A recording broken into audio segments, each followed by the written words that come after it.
Chapitre 3. Dynamique territoriale, coopération et tensions dans la mondialisation.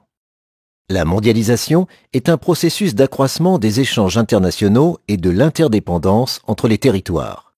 Dans ce chapitre, nous allons étudier ses effets territoriaux ainsi que les coopérations et les tensions qui en découlent.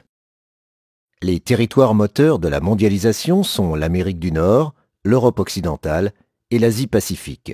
Au sein de ces aires de puissance, les métropoles, en particulier les villes mondiales comme New York, Tokyo ou Paris, sont des pôles majeurs de mondialisation. Ces territoires très dynamiques concentrent des fonctions stratégiques et sont fortement reliés entre eux.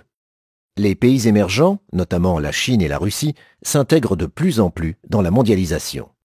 Les territoires en périphérie de la mondialisation sont très divers, de l'Asie centrale à l'Amérique andine en passant par l'Afrique sahélienne. Ces espaces sont à l'écart des flux mondialisés.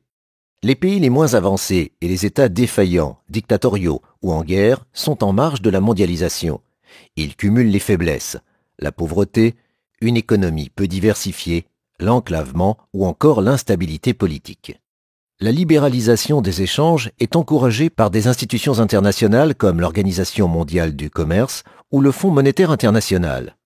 Des associations régionales ont pour objectif de peser dans la mondialisation, de favoriser le libre-échange et de renforcer leur puissance économique.